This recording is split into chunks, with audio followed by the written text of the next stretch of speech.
One day, God told the prophet Samuel that it was time for a new king and sent him to the house of a man named Jesse. Jesse had 7 sons and brought out each of them to meet Samuel. Samuel told Jesse that David, his youngest son, would be the future king of Israel. Shortly after this, an army of the Philistines, Israel's enemy, set up camp on a hill right across the valley from Israel's army. For 40 days in a row, a gigantic Philistine warrior named Goliath would walk down to the valley and mock the Israelites. The Israelites were terrified of Goliath and wouldn't fight him. But one day when David was visiting the army camp, he heard Goliath taunting the Israelites and asked why no one was willing to fight Goliath. After getting King Saul's permission, David went down into the valley and shouted to Goliath, "You come against me with sword and spear and javelin, but I come against you in the name of the Lord Almighty." Goliath and David charged toward one another. As they ran, David pulled out a stone, put it in a sling, and flung it at the giant. The stone struck Goliath directly in the forehead, and then David killed him with Goliath's own sword. This victory caused David to become so loved and respected that King Saul became very jealous. Filled with fear and rage, Saul tried to kill David, but David escaped into the desert, and Saul and his army followed. One day, Saul was in a cave and David snuck up on him. But David could not bring himself to kill Saul. When Saul realized what had happened, he broke down crying and made a peace treaty with David, promising he would not kill him. But not long after, Saul became jealous and tried to kill David again. About the same time, the Philistines attacked the Israelites and killed all 3 of Saul's sons. When Saul heard the news, he was so upset that he took out his own sword, fell on it, and killed himself. Then, David was named King of Israel. He made plans to build a giant building called a temple as a place to worship God. But God spoke to David through his friend Nathan, telling him not to build the temple. God said a temple would eventually be built, but by one of David's sons. One of David's descendants would become a king unlike any before, one whose rule would never end. Moving boxes. There was a time, not too long ago, my family went through a stretch when we were very, very familiar with these, especially between about 2018 and 2022. We moved a bunch of times in a very short span. And so these were a big part of our lives. I sincerely hope we don't have to mess with these for a very long time to come because we like it here. We see God working here. We have no intentions of going anywhere. But during that season, when we moved a lot, I learned quite a bit about boxes like these, right? They come in different sizes, and pretty much all the different stores, all the hardware stores, all the rental truck stores, they all sell them. They come in small, medium, and large, right? And early on, I made a mistake, rookie mistake. I thought that the larger the box, the better. And I would just load a whole bunch of stuff in there, because, it's more bang for your buck, right? They fit more. But what happens? It's too heavy, right? It's hard to move, right? The smaller boxes, right, they don't hold as much stuff, but they can, if you put like heavier stuff in there, you can still move it. And the medium ones, I guess those are just right. I guess it's the Goldilocks situation. I guess the best of both worlds there. But I found it matters a lot what you put inside each box. The bigger boxes are for things that are big but light, like, I don't know, throw pillows, I guess. And the smaller boxes are for things that are small but heavy, like books, things like that. Sometimes, I don't think these do, but some of them even say right on the box the kinds of things that you're supposed to pack in there. There's a correct box for every situation. But what about God? Is there a box big enough to fit him inside? To make him like portable and easy to handle. Well, no, there isn't. God does not fit inside a box. But we still try to do that. We try to fit him inside boxes sometimes to make him like manageable so that we can relate to him maybe on our own terms. Here's what God can do. Here's what he can't or won't or doesn't anymore. Maybe he used to, but not anymore. Or here are the parts of my life that I will let God impact, but not these. Now, that's in a different box. Or, I think I am able to perfectly understand God and predict what God is going to do in any given situation. Those types of boxes. But any box we try to put him in is inadequate. Time and time again in the Bible, we see that God defies the boxes in which people try to fit him. He goes against the limitations, the restrictions, the assumptions we place on him. No matter how big the box is, God is bigger.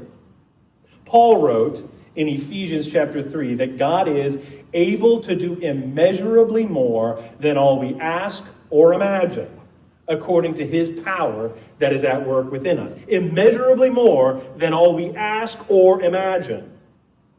That's our God. A pastor named A.W. Tozer wrote, "What comes into our minds when we think about God is the most important thing about us." And the more I think about that, I think he makes a really good point. What we believe about who God is, what God is like, what God can do, can have an enormous impact on the way we live our lives. Too often, we have an unworthy view of God. We don't have a big enough view of him. We try to put him in a box. We think he's smaller than he really is. That does him a disservice. And it limits the impact he can have in us and through us. Putting God in a box is a recurring problem down throughout history, including the era of Israel's history we're focusing on in the story. So these days we are looking at the big picture story the Bible tells, the grand narrative of Scripture. We're about a third of the way through this journey now, if you can believe it. And if those of you who've been with us from the beginning, I hope you have appreciated it as much as I have. Last week, we talked about how Israel, the nation of Israel, decided they wanted a king so they could be like all the other nations around them. They were no longer content to let God be the only king they wanted or needed. Their view of God was too small. They didn't trust him to be their protector and provider. They wanted a human king to do those things. They wanted a human king to fight their battles for them. And even though God's prophet, a man named Samuel, warned them against it, the Israelites insisted. So God allowed them to have a king. And their first king, the first king of Israel, was a guy named Saul. Saul was tall and good looking. He was exactly the kind of guy you would want leading you into battle. And his reign got off to a pretty good start. He led Israel to some victories against other invading people groups, and he was pretty popular for a while. But eventually, Saul started demonstrating a serious problem. He had a problem with obeying God. He wouldn't obey God all the way, not when it didn't suit him. So God ultimately rejected Saul as king. And he told the prophet Samuel to anoint someone else to be king. And that's where we're going to pick up the story today. We are going to read from the book of 1 Samuel today, mostly in chapters 16 and 17. If you want to turn there with me. God tells Samuel that he has chosen the next king of Israel, and that it's going to be one of the sons of a guy named Jesse in Bethlehem, Boaz and Ruth's grandson. Remember him? Okay?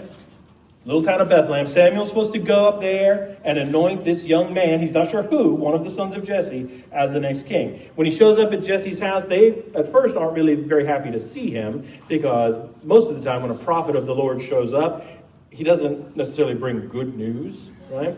But eventually they kind of figure out why he's there, and they welcome him. And so Jesse starts introducing his sons to Samuel.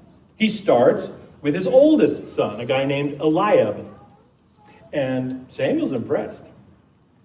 I don't know what it is about Eliab. Maybe he's tall and handsome, like Saul.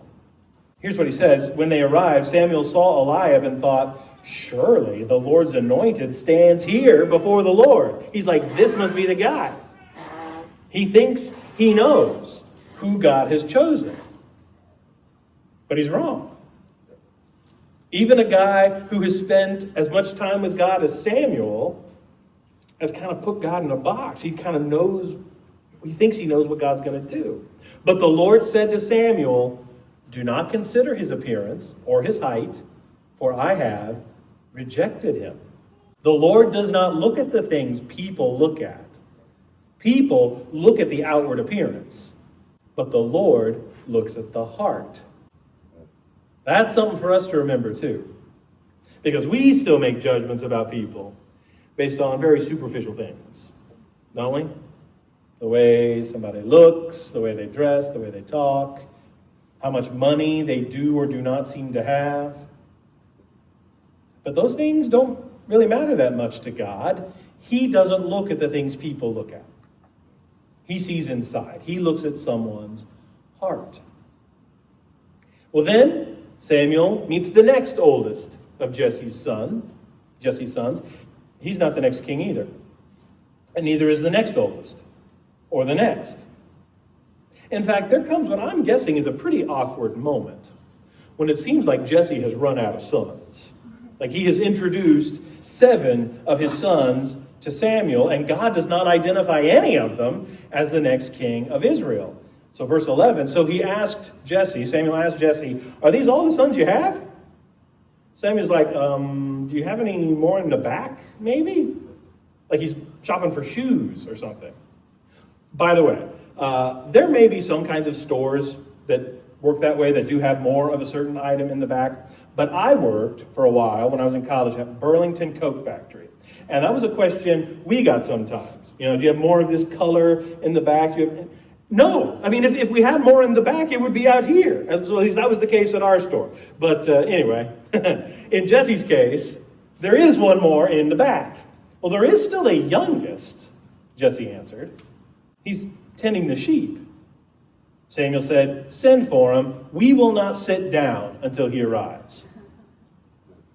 The Hebrew word for youngest in that verse, it also means runt. Jesse's like, oh yeah, I guess I do have one more son, but he's the runt. I didn't think you'd be interested in meeting him. But they do send for him, and Samuel makes sure nobody sits down until he gets there. Jesse's youngest son is named David. We don't know for sure how old David is at this point. Some say around 12 or 13, maybe, like middle school age. He's just a kid. And he's been out taking care of the sheep, a job none of his older brothers wanted to do, because being a shepherd wasn't a very fun job, wasn't a very glamorous or desirable job, even back then. And for one thing, it was usually very boring. I mean, just sitting there watching sheep. You know, most of the time nothing happens. But that time had allowed David to develop some other skills. Like he got very good with a slingshot, for example. That will come into the story again later. And he was very good with music. He became an excellent musician, played different instruments. He even wrote songs, and some of the songs he wrote would end up in the Bible in the book of Psalms.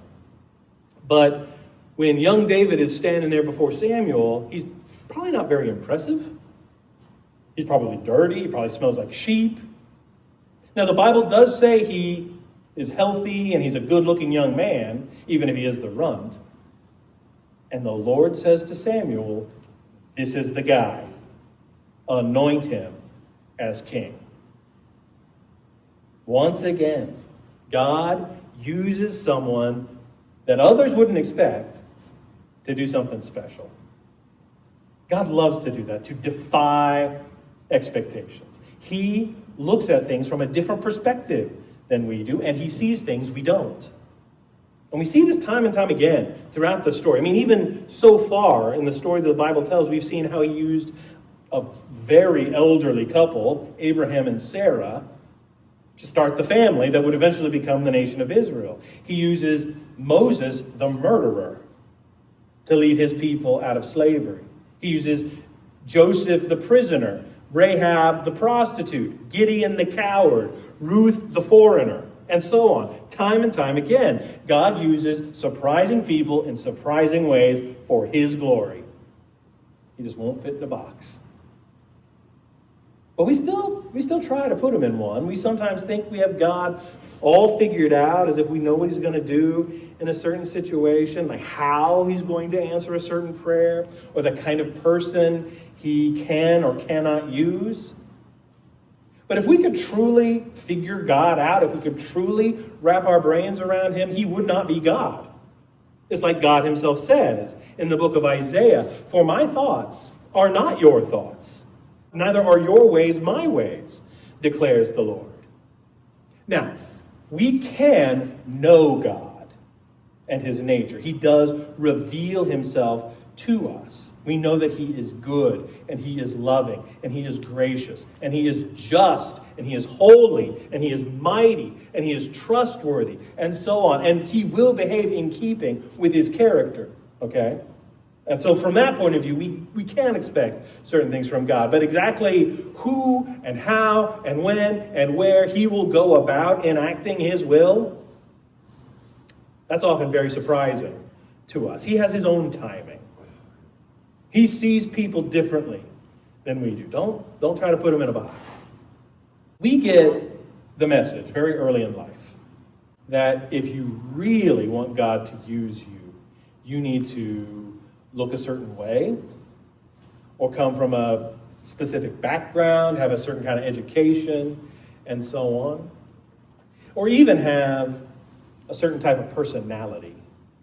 Like I have been told many times in my life that the ideal pastor or preacher is extremely outgoing and extroverted, the life of the party, the kind of person that people are just drawn to. The implication being that's not me.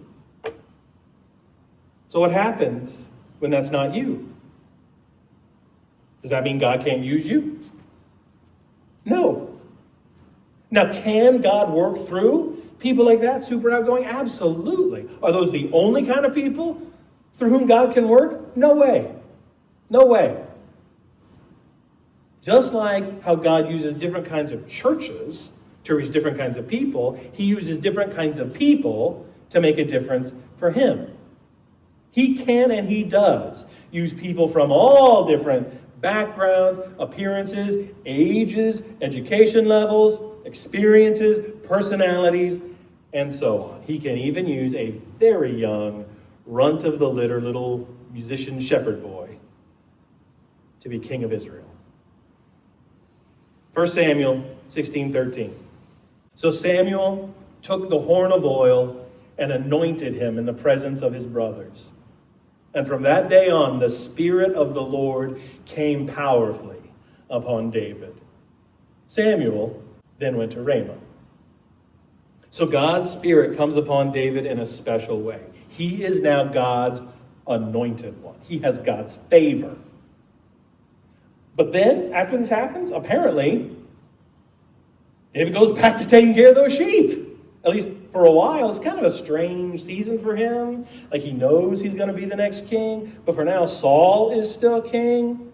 And then it gets even stranger because while God's Spirit has come upon David, God has removed his spirit from King Saul because he's rejected him as king. Saul wouldn't obey him. And so now Saul is troubled.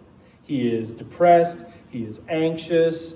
He's in a bad mood a lot of the time. And so one of his attendants suggests to Saul that he finds a musician to come and play some music. Maybe that'll help him feel better. Saul says, okay. And who do they hire? Well, I've heard that youngest son of Jesse of Bethlehem is a really good musician. Like, apparently David already has a reputation as one of the best musicians around. Saul doesn't know yet that David has been anointed to be the next king, and so they bring him in to play the lyre, which is a small, handheld harp for King Saul. And it does make Saul feel better when David plays the harp for him. Well, now we come to a really famous part of the story. David and Goliath. You hear this referenced all the time, especially in the world of sports. Like in college basketball, for instance, every year, March Madness, there are always matchups of teams from small colleges in the middle of nowhere that no one's ever heard of, facing off against big, famous, powerful teams filled with future NBA players. And the announcers always say something like, well, this is a real David and Goliath matchup. But I actually think that's not a great analogy. Because, most of the time in games like that, who wins? Goliath, right? It's the big, the powerful school. Now, every now and then, the underdog pulls off the upset, and that's always really exciting, unless your favorite team is the one who got upset by that underdog. But, I love a good underdog story. Everybody does. Who doesn't? I mean, it's to switch sports. It's one of the reasons I became a fan of the Tampa Bay Rays, because they don't come from a big market. They don't have as big a payroll as other teams, even in their division. They don't even have a functioning stadium at the moment, but they find a way to win, to be competitive against other teams. I like that. I dig that storyline. I think it's a lot of fun. But with all apologies to those David and Goliath analogies, I think they missed the point of the original story. Because David was never the underdog. This incident happens sometime after David was anointed. He's a few years older now, maybe somewhere between 15 and 18 at this point. And the pesky Philistines are making trouble for Israel again. David's three oldest brothers are part of the Israelite army, and their dad asks young David to take some food to them, like a care package, and to bring back a report to home of how the battle was going. But when David gets there, he finds out there is no battle. Both armies are just camped out, staring at each other across the field. And every day, a guy comes out, a Philistine ringer, a champion named Goliath. And Goliath is a big dude.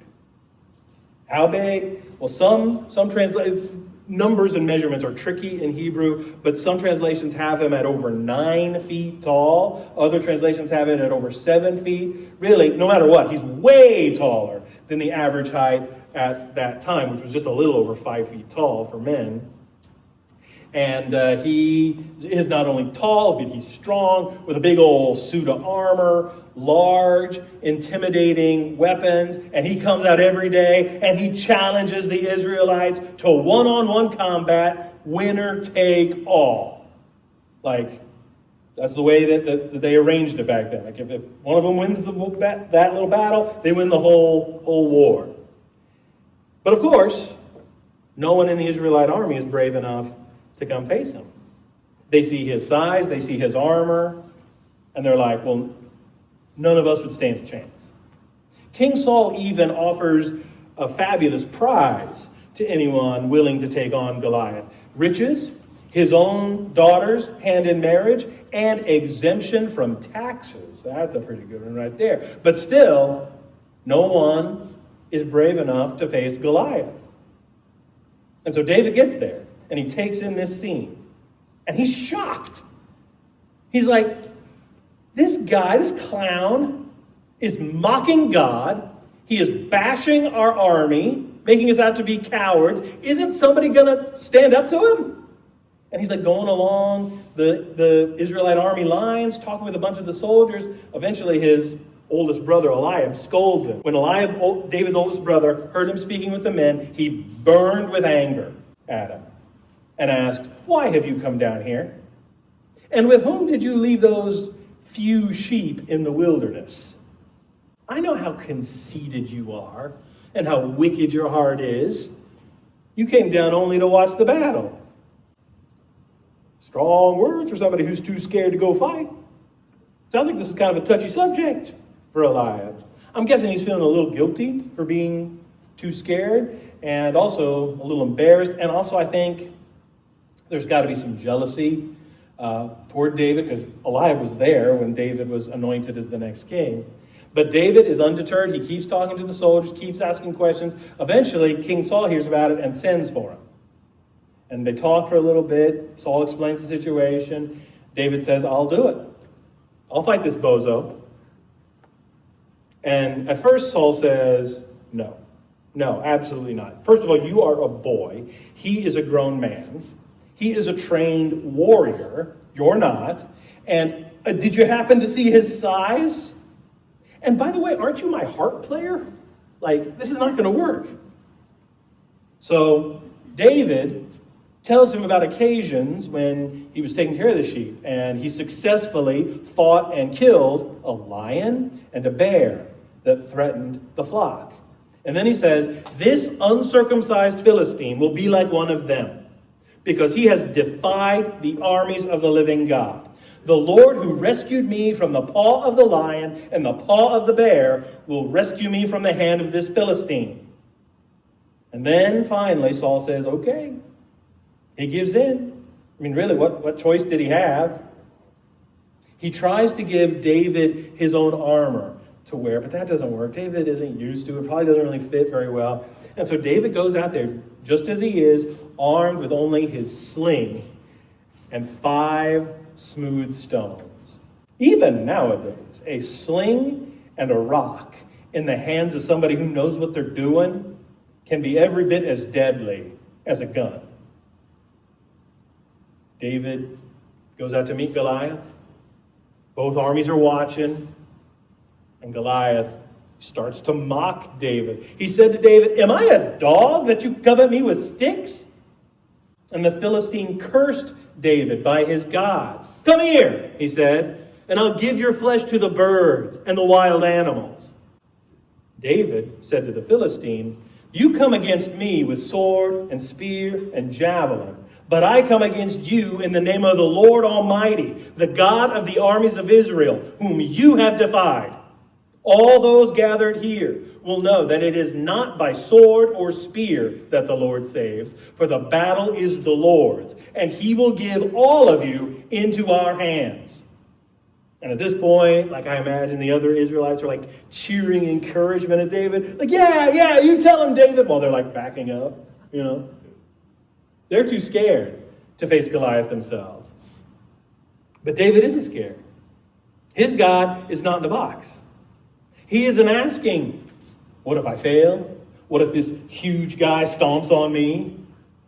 What if we become their slaves? What if they take our land? He is confident in the Lord. He's not asking those what if questions. The army was consumed with the what ifs. And we can be consumed with them too. Like when God calls us to do something, or even when we just think about the future, like we might ask, like, well, what if? What if I try and fail? Then where will I be? What if the economy goes bad? What if it is cancer? What if the next hurricane causes even more damage? What if? And I'm not saying those things or things like it don't happen. They do. But if we keep God in a box and let our fears control us, those what-if questions are going to paralyze us before Goliath even dies. David doesn't hesitate. The Bible says he runs at Goliath. And he fires a shot with his sling, hits Goliath right in the forehead, and down he goes. Face down on the ground, dead. And then David takes Goliath's own sword, cuts off his head. And the Philistine army's like, oh no. And they turn and they run away. And the Israelites go after them and they win the battle in a rout. But as David himself said, the battle really wasn't between David and Goliath, was it? It was between Goliath and the Lord. Goliath was the underdog. The battle belongs to the Lord. David was never the underdog. He believed, even though King Saul and the rest of the army, the Israelite army, did not, that God would show up and deliver his people. And he worked through this young musician, shepherd boy, to do it. See, God can use anyone to do anything. God used David's experiences as a shepherd with a slingshot, with the music. It got him in front of King Saul, and it put him in a position to save Israel. He was working upstream in David's life the whole time. He was training him for the battle, even though David didn't know it. And I believe it's highly possible that what you have gone through, or what you're going through now, is training for something later. God does not waste the challenges you are facing. He is at work for his glory and your good. He can use what you have experienced to help people later. He is training you. And you might be like, considering what I'm going through, I'd rather not be trained. Like, thanks very much. And I get that.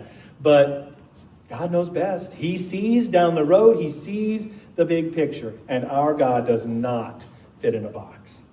He can use you and your unique experiences for his glory and your good, as well as the good of others.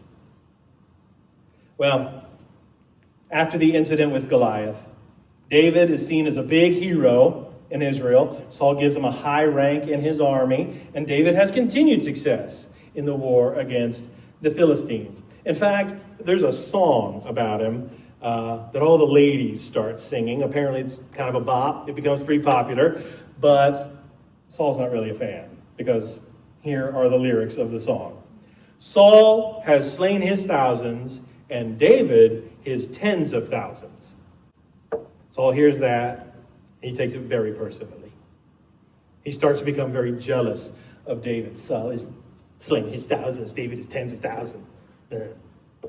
So one day, when David is playing the lyre for Saul, which he apparently still does in between all these battles, Saul takes his spear and tries to pin David to the wall. Tries to kill him. And this begins a long series. Conflicts between Saul and David. The story has a lot of twists and turns. It goes on for years. They each have soldiers who are loyal to them. It's almost like a civil war. Saul's son, Jonathan, is David's best friend, and he tries to help protect him for a while. David also marries Saul's daughter. But Saul still repeatedly tries to kill David. And David also has opportunities to kill Saul. But he just can't bring himself to do it because Saul is the Lord's anointed one. And when Saul finds out about that, he's like, oh, I'm so sorry, David. You're a better man than me. I'll never try to kill you again. But that lasts like a week, and then he tries to kill him again. Well, long story short, and as you saw in the video, eventually Saul takes his own life. And David becomes the king of Israel at the age of 30. And we'll talk about what happens next week. But for now, let's go back to that idea about putting God in a box. I think that is what differentiated David from Saul and the rest of the Israelites. David had great faith in God. He just would not put God in a box. He trusted God to keep his promises no matter what, even if he kept them in very unconventional ways. Now, I want us to learn from David today, because we often just don't see that God is bigger than the box we try to put him in. If your God fits comfortably inside a box, he's too small. God is bigger than that. If you think God's job is to make your life easier and more convenient, your God is probably too small. If your God says to you, don't take the risk, play it safe, your God is probably too small. If you think God's job is to obey you and to do what you want him to do when you want him to do it, like God is basically like a vending machine or maybe a genie for you, and he's too small.